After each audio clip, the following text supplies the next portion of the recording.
स्वागत है आप सभी का हमारे YouTube चैनल अध्यात्म क्लासेस में। हमने पिछली वीडियो में आप लोगों को एक्सपोनेंट के बारे में बताया था, रियल नंबर एक्सपोनेंट, और उससे संबंधित हम कुछ बताए थे कि हम आपको कुछ रूल्स बताएंगे। तो आइए हम आज रूल्स की बात करते हैं कि लॉ ऑफ एक्सपोनेंट्स।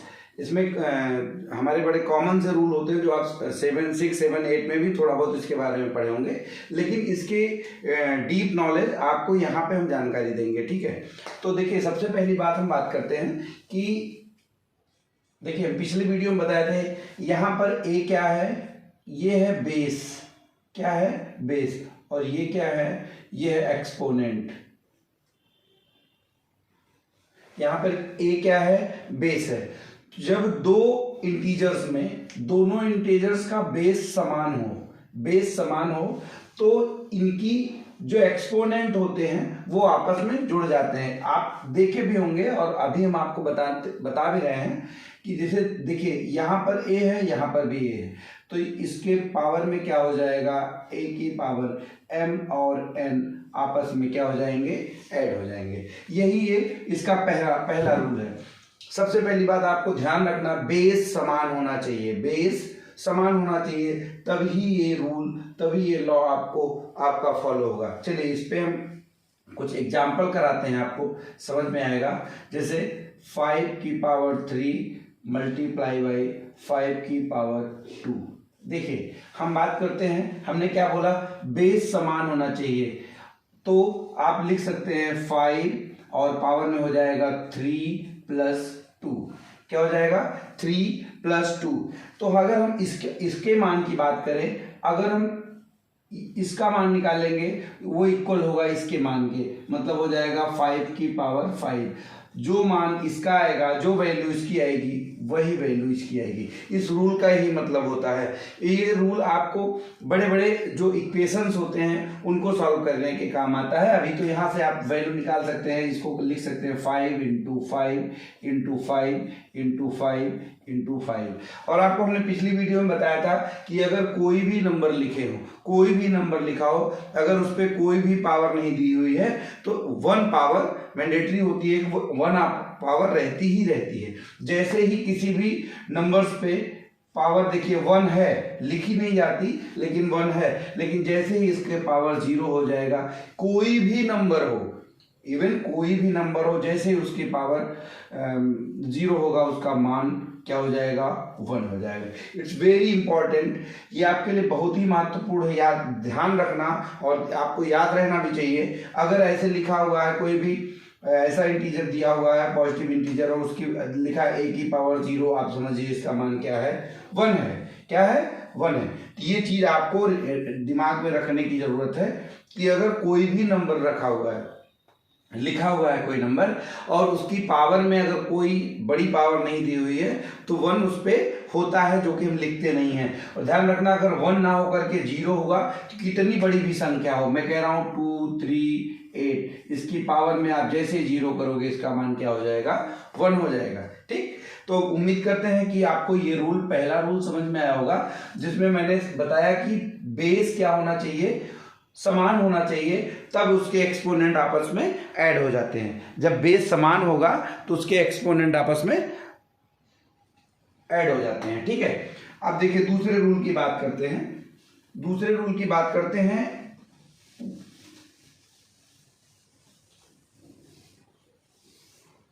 दूसरा रूल है आपका, रूल नंबर 2 है, दूसरा लॉ है आपका कि जब इंटीजर वैल्यू a की power m divide by a की पावर n, तो इसकी वैल्यू क्या हो जाती है, आगे जाकर के आपको a की पावर m - n हो जाता है।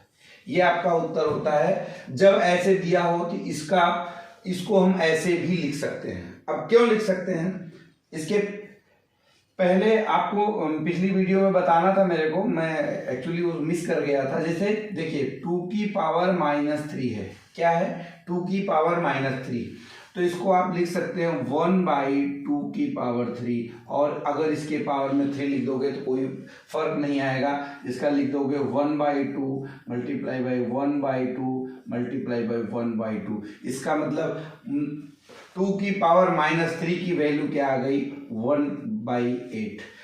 ये किसके बराबर हो गया 2 की पावर -3 के। देखिए जब भी माइनस पावर में रहेगा तो वो नीचे आ जाएगा। मतलब अगर ऐसे लिखा है 2 की पावर -2 तो इसको हम लिख सकते हैं ऊपर जाएगा, सॉरी 2 की पावर 2 लिखा है तो इस ऊपर लेके लिख देंगे 2 की पावर -2। ठीक है, तो देखिए इसी चीज का जब हम पावर पॉजिटिव रखेंगे तो हमारा अलग वैल्यू आएगी, जब शून्य रखेंगे तो हमारा वैल्यू 1 हो जाएगी, और जब हम माइनस में रखेंगे तो वो भिन्नात्मक रूप में हो जाएगा। तो ये आपका जब पावर माइनस में होगा तो ये डिवाइड बाई में लिखा जाएगा, मतलब p/q के फॉर्म में लिखा जाएगा। ठीक है, तो देखिए इस रूल के लिए ये चीज समझना आपके लिए जरूरी था, इसलिए हमने बताया। देखिए अब क्या है a की पावर n है तो m तो अपनी जगह पे है, n यहाँ पे पॉजिटिव है, जबकि n ऊपर जाएगा तो क्या हो जाएगा ऋणात्मक हो जाएगा, निगेटिव में हो जाएगा। देखिए हम किसी और इसमें भी एक ध्यान रखिएगा ये चीज, बेस हमेशा समान होना चाहिए, बेस समान होना चाहिए तब एक्सपोनेंट में ये चीजें होती हैं। ठीक है, जैसे कोई क्वेश्चन ले लीजिए 6 की पावर 4 डिवाइड बाय 6 की पावर 2। अब देखिए क्या हो गया 6, अब देखिए यहां पर भी 6 है और यहां पर भी 6 है, तो हम क्या करेंगे 6 4 तो अपनी जगह है, हमने क्या किया था ऊपर जाकर के माइनस हो जाएगा तो ये हो जाएगा -2, मतलब 6 की पावर 2 इसके बराबर होगा। अब देखिए जब आगे हम क्वेश्चन सॉल्व करेंगे अगर ऐसा लिखा रहेगा 6 पावर 4 6/2, इसके 2 से 2 को काट देंगे और हम लिख सकते हैं डायरेक्ट 6/2। ये तो हम आगे जब हम सॉल्व करेंगे क्वेश्चन इसके लिए, लेकिन ऐसे ये काटना नहीं है, मतलब ये रूल में नहीं है कि काट दो, लेकिन हम क्यों काट देते हैं क्योंकि हम वही संख्या माइनस कर देते हैं। ठीक है, वो संख्या माइनस कर देते हैं, तो ये जो वैल्यू आएगी वो इस वैल्यू के बराबर होगी। तो हमारा रूल नंबर 2 क्या हो गया, रूल नंबर 1 हो गया a की पावर m मल्टीप्लाई a की पावर n, तो हो जाएगा a की पावर m प्लस n, और a की पावर n मल्टीप्लाई a की डिवाइड बाई a की पावर n, ये हो जाएगा a की power m minus n। Rule number 3 की बात करते हैं, रूल नंबर 3 की बात करते हैं। तो रूल नंबर 3 है आपका ए बी, दो इंटीजर हैं ए बी और इनकी पावर में n दिया हुआ है, तो आप इसको लिख सकते हो a n और b n।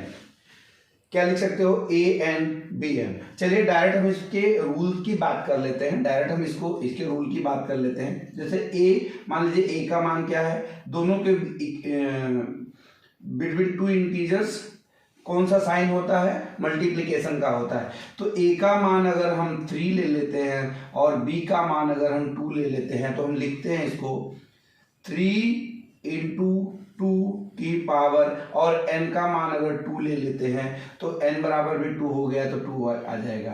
फिर देखिए इनको अगर हम अलग इसका मान हम निकालते हैं तो 3 × 2 = 6, 6 की पावर 2 इक्वल टू आ गया 36।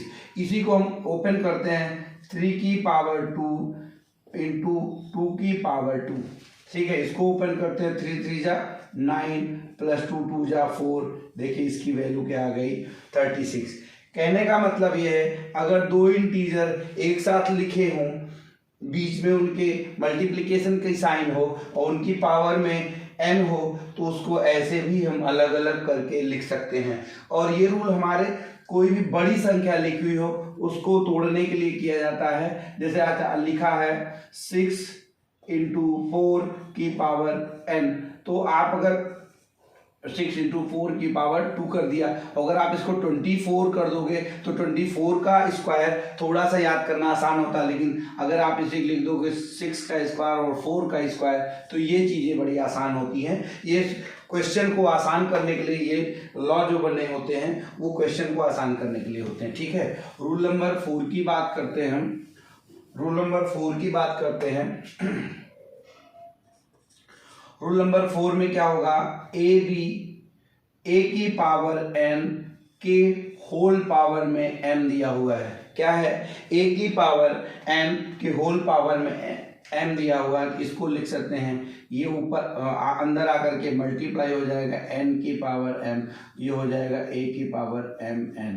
इसी चीज को आप अगर इसको पलट देते हैं a की पावर m की होल पावर में n लिखते हैं तो भी आपकी वही बात आएगी। ठीक है, तो रूल नंबर 1 2 3 4।